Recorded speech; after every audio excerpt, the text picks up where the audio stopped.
Hi, I'm Holly, and I apologize for my scooter. I had an incident earlier this week, and I'm having to stay off one of my feet. So I'm doing a kindergarten teaching lesson for social studies, and I've chosen the geography TEK for today's purposes to locate places on the school campus and describe their relative locations.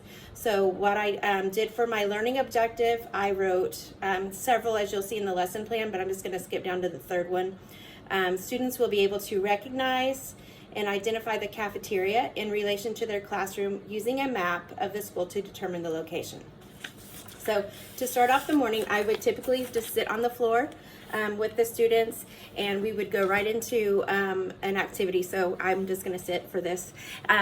And I wanted to do going on a bear hunt with our friends just to help them listen to and hear the words of directions for going under, across, over, through, left, right, and then do recall about how did we get back from the cave where the bear was when he was chasing us, to help them just start thinking about some of those words and check prior knowledge if they can say some of those locations or those directional words.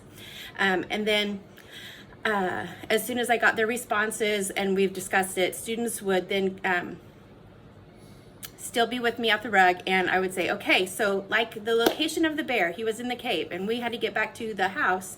We're going to be learning about locations here. At school, we're in a classroom. Outside the classroom is the cafeteria, the gym, and then outside the school is our city of Frisco. Outside of Frisco is our state of Texas, and just start introducing the concepts and the ideas of what that would look like when we go to look at it on a map. But first, before we go into learning about like our neighborhood and our states, I would say to the kids, I want to share with you what a map looks like and ask if anyone has ever used a map before. Again, just for prior knowledge to see if anybody recognizes it. Yes, Daddy uses it on his car phone, or when we're in the car on his phone. Some of them may recognize a real map. And then I would say, okay, so we're going to go on a scavenger hunt like the bear hunt we went on, but we're going to locate items in our classroom. And I would give them all a copy of it. And I actually have images, but it's not very good for you to see. I will include it in the digital, but there's a picture of Texas, Frisco.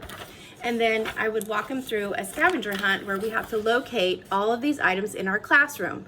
And then to follow up, we would draw a map of the classroom to identify where we found these things.